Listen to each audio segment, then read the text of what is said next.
What's up, guys? Welcome. If you guys are familiar with the channel, then you know what we do already. However, for those of you that haven't been here before, this channel basically is all about customizing and building custom projects. Regardless of what it is, we like to customize things at an enthusiast level and make sure that nothing's plain or stock. That said, we have a new project for you today, and that is what you see right here. Yeah, I know what you're thinking. This is a mess. What is it? It's actually a 2004 Kawasaki ZX10R. This is going to be a different build than what we normally do. Normally our builds are full custom, everything from paint to you know what. It's all custom. However, this is going to be a little bit different, and the reason I say that, this build is going to be a budget build to see how cheap we can build a liter bike. Now, the details on this bike are, it is a rebuilt title, so this had a salvage title, but went through inspection, I think in the state of Ohio, and it was considered a rebuilt rideable bike. Now you might be looking at it saying, well, why the heck is it in pieces? I don't know that answer. I have no idea. I don't know anything about this bike. I don't know why you would have it fixed, rideable, and then all of a sudden have it in 3 trillion pieces with a bunch of extra parts. I don't know, and I don't care, because that's going to make this build kind of fun. The idea of this build is going to be, again, a little bit different. Rather than pouring a bunch of money into something to see how nice we can make it, we're going to try to make the best bang for our buck, the best riding liter bike for the least amount of money. I will tell you the initial purchase price on this bike was $1,500.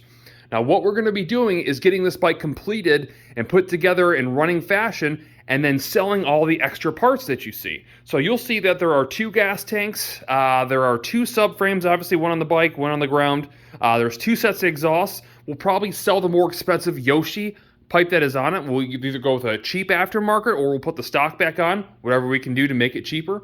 And what basically we're going to be doing is taking our total $1,500 and whatever we have to put into it and subtracting whatever the sale price is of these parts on eBay, figuratively speaking, and getting our lowest bottom dollar bike we can get. Now, I don't know anything about this engine. I have no idea if it runs. I don't know anything about it. So the first thing that we're going to be doing on this build is going to be cleaning that engine and testing compression and making sure it's a viable engine to put back in that frame. Now, again, I don't know any extent of damages. I don't know how well it rode after it was inspected. I don't know anything about this bike. So this could be a financial tragedy. It could be a total win. I feel like it could be a total win just because the amount of parts that we have, we ought to be able to get a good amount of money out of this thing, even if we did put it together. But we are going to put it together. So that said, let's go ahead and move forward. Let's get this thing cleaned up. Let's test compression on it and see if it's any good. All right, so our first step, as I already said, is going to be checking compression or cleaning. However, I think I'm going to check compression first, and the reason why is, for some reason, if there is a problem with this engine, I don't want to take a chance of water getting inside it and creating another problem. So in order to do that, we need to get this jumbled mess of wires out of our way. I am going to have to pull each individual coil pack, all 4 of them here, pull out the spark plugs, and we'll use a battery to directly hook up to the starter to get this thing to turn over as fast as we can. Now, we are shooting for 200 PSI.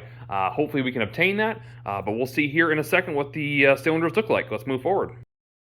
All right, guys, first and foremost, before we do the compression test, we are going to look at our spark plugs, which are indicators of exactly what's going on with the bike typically. Now, the good news is they're not brand new, and you might be saying, well, why is that good news?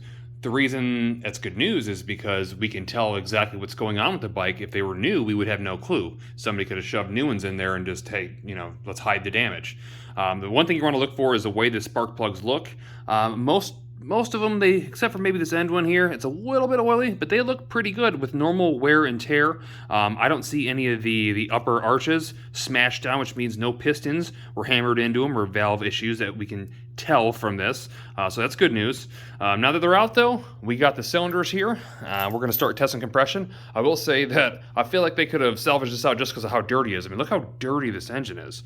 So we definitely need to clean it. I definitely got my my good old rubbers on to make sure that my hands stay clean. There's a few things we're going to have to take off. We'll probably end up pulling the entire wiring harness off because it's really on our way and we don't know how it goes right yet on the bike since we weren't the ones to take it off. The AIS, or the air injection system, that's got to go. Obviously, we don't use that. We'll put aftermarket caps on these right here to block that off and give us some more room to work on the bike.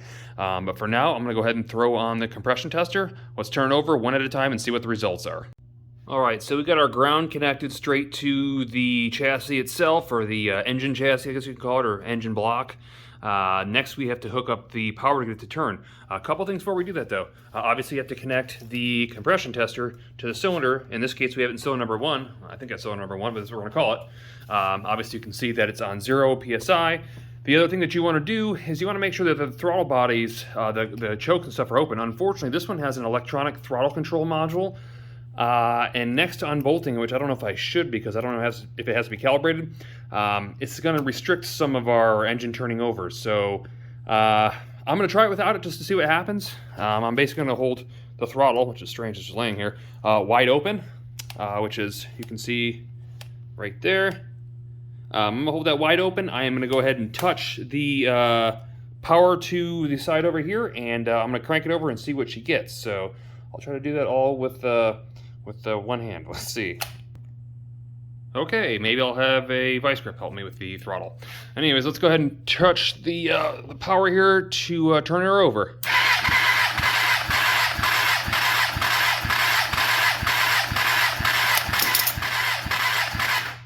Alright, it's turning over slow, which means our battery's low. We get 180 there. Let's go ahead and charge the battery real quick. I'll be right back. We'll see if it does any better. Alright guys, so this battery charger kind of sucks. It's got an auto thing that determines whether it's charged or not, or won't start charging until the battery's there. And then like it's not fully charged, but now it's saying that it is, and it's saying it's green, which is kind of annoying. But I went ahead and cranked it over for another couple seconds. You can see I got, that looks to be, to me, 195 is kind of where it stopped at. Not bad. So again, obviously a new bike is being at around 200 and 195. I'll take it. Let's move on to the second one. All right, cylinder number 2, starting at 0. Let's crank.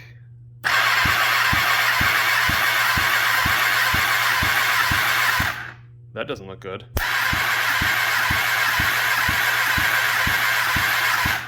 Slowly climbing. Let me double check I got this thing all the way in. Alright guys, so that thing's only showing like 100 PSI, which indicates a problem. Not necessarily a permanent problem. It could be because this motor's been sitting for quite a while now. A lot of times the buildup inside your valves kind of gets sticky and hard, and the valves don't want to completely open and close.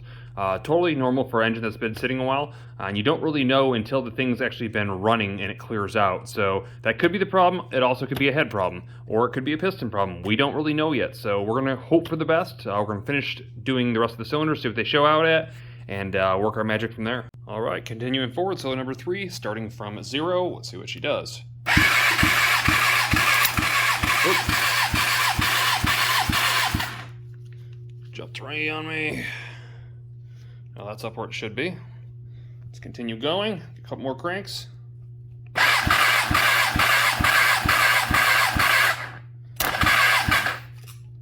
All right, what do we got here? That looks to be about 170. Again, very all over the board. Still not bad. This is not bad. Not as good as obviously the first one. Definitely much better than the second. So let's check out the fourth. All right, so cylinder number 4 and final. Starting from 0, let's go ahead and crank it, see what she gets.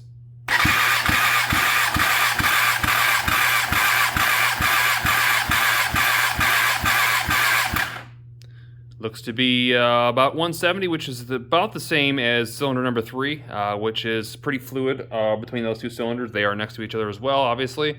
Again, you don't really know if this is a problem without the engine being warm. Also, without it being running at some point, so the valves are clean. So we may go ahead and maybe hook up this engine and get it running outside the bike. I don't know, or maybe install it and then get it running and then test compression afterwards. I'm not really sure yet, but the first thing that we have to do is get this thing cleaned up. So by doing that, we're gonna have to take all this stuff off, all this junky wiring harness and everything else. We'll get it labeled, spray it down, we'll start from there. Let's move forward. All right, guys, just before I decided to clean this thing, I wanted to try it again, the cylinder number 2. And it's kind of weird because when you put the compression tester, you twist it in there, it feels like it's almost gritty, like it's not going all the way down in.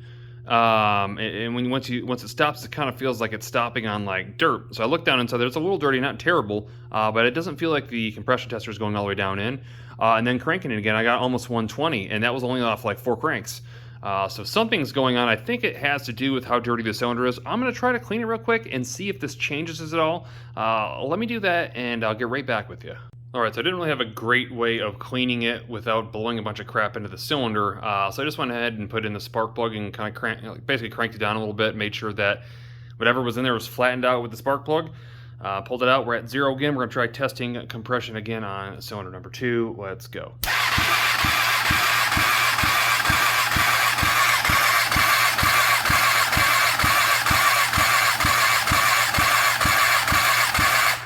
See how it keeps building? It's strange. Usually if the cylinder's bad, you know it. So I feel like this is probably just carbon buildup because it keeps getting higher. I have a feeling the more I do this, the higher it's going to keep getting.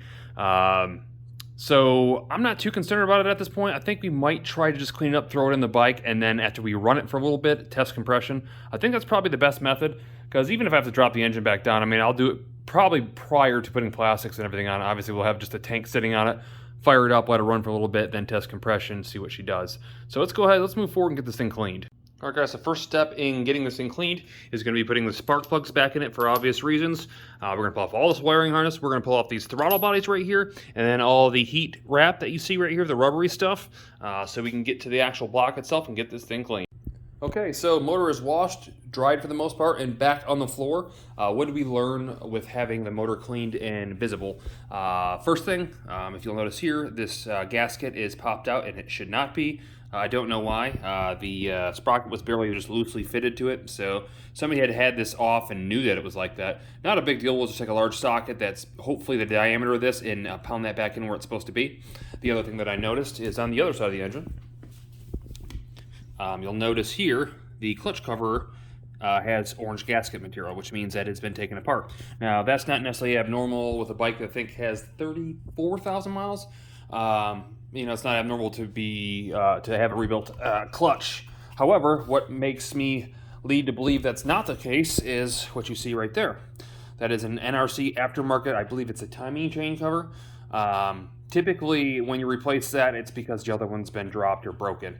A lot of people say, "Oh, I replaced it for performance." No, you didn't. You don't replace it. There's no weight savings. Really no benefit by putting an aftermarket one on there. So it was more than likely dropped on its right side, and they probably replaced the clutch cover and the timing chain cover. No big deal. We're going to assume that it runs still anyways. We're going to put this inside the bike itself here shortly, inside its frame. We're going to get it mounted and start getting this thing ready to be rebuilt and put back together. So worst case scenario, we put it together, it's not running or it has a problem, or that compression, the second cylinder didn't get up the extra from 155 to 185 or whatever.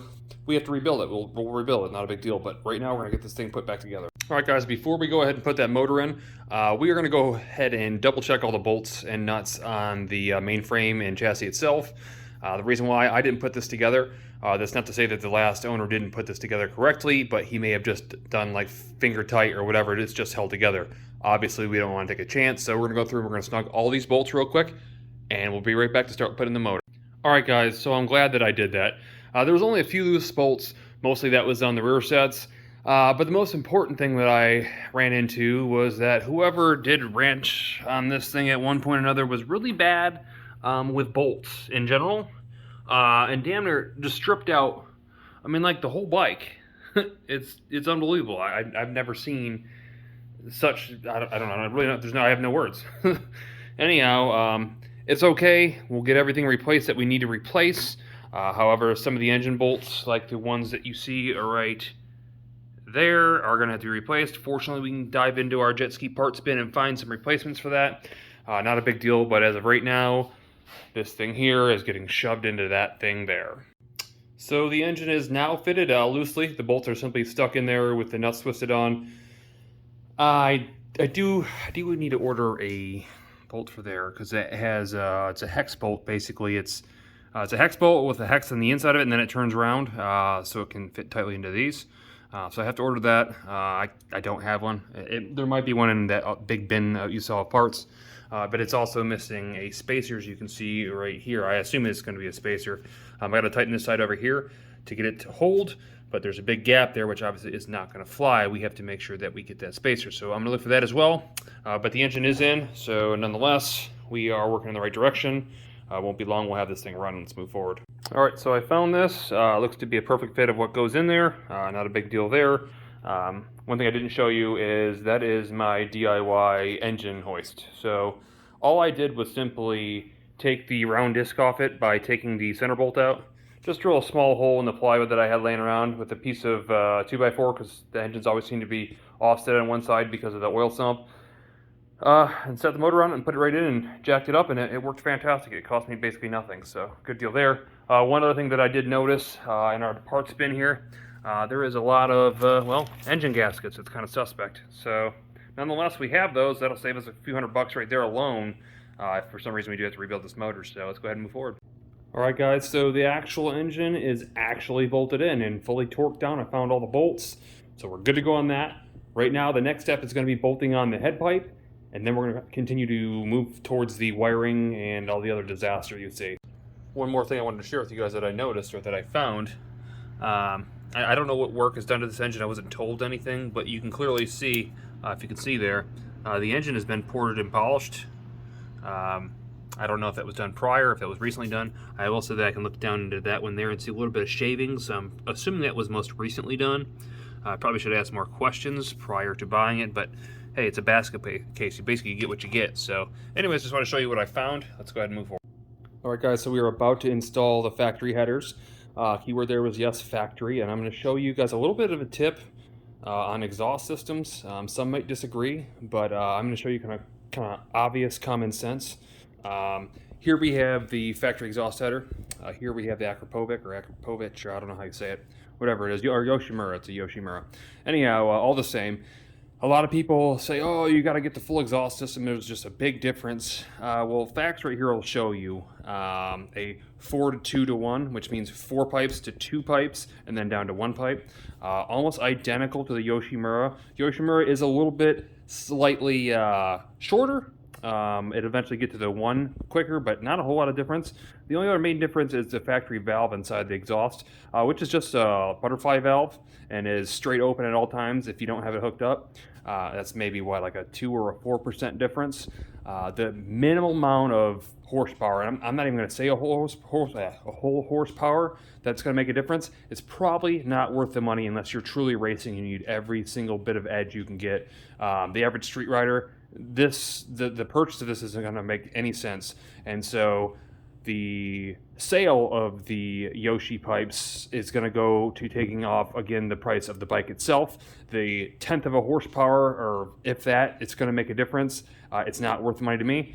For those of you that might be interested in buying them, pretend I didn't say that, but I mean, I'm just being real with you. It's there's not much of a difference. So anyways, we're going to put in the factory pipe, not only just because we can sell these and make a little money. They're cleaner. It's a cleaner look to me. It just they don't look like they've been used much. So I'm going to put those back on.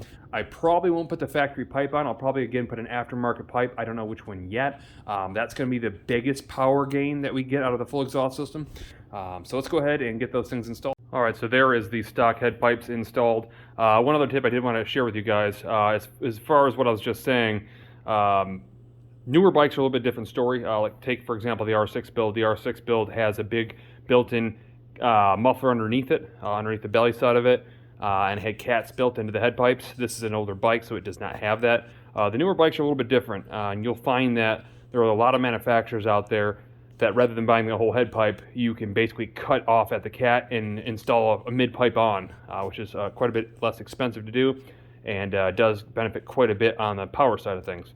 But just to confirm that again, this is an older bike, so it's a little bit different from the newer ones. Anyhow, let's move forward. We got to start putting some of this stuff together. We're going to get the wiring set up and make sure everything works on it before we go any further. So let's start to attack that. Alright, so I'm sorting the wiring harness right now. Obviously I got to put the throttle bodies back on as well. I did pressure wash those the other day when I did the when I did the engine and everything else. So they're dried out, now they're good. But the bike also came, or the basket came with an extra wire harness, which is pretty cool. This is the original. I had a couple little splices in it, not a big deal, but I thought since I already had the extra, why not use the better of the two? So that's what we're going to do, but we've got more money that's going to come off the bill with that right there. So I'm going to start putting this on right now. Alright guys, so we're getting ready to install the wiring harness. I've kind of split it in halves, rear half and front half. Our center point is our throttle bodies, and because they have wiring connected to them, I'm going to go ahead and install those first. But I wanted to throw a couple tips out to you. Though this isn't a DIY video, I like to throw a couple in here and there because it keeps people entertained and you guys learn things at the same time. So quick tip number one, if you guys are installing these throttle bodies, many times it's very, very tough to get those things pushed in.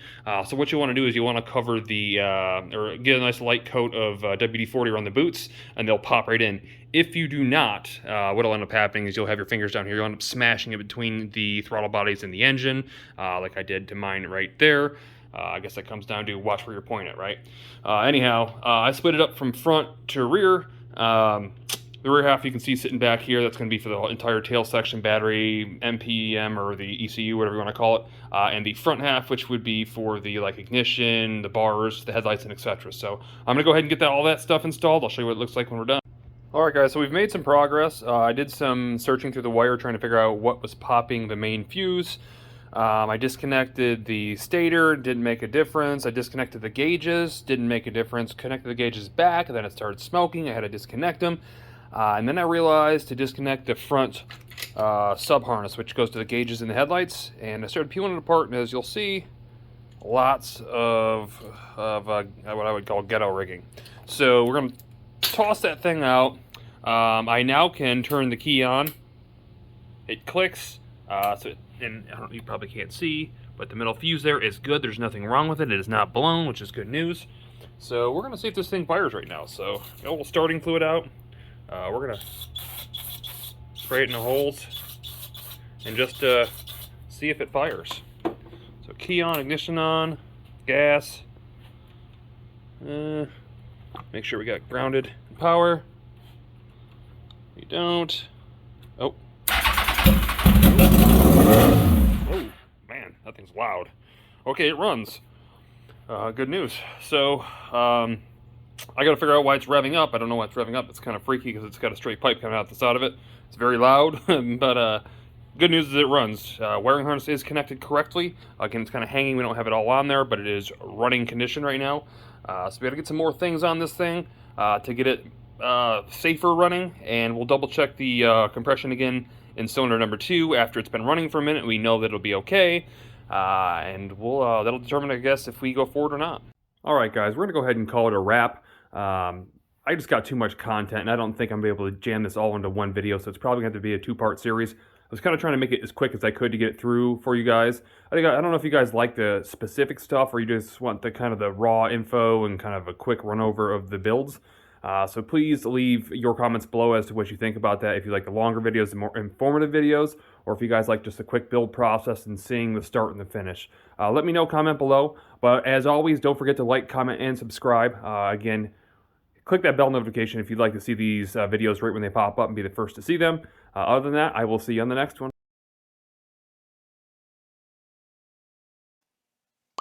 Ooh.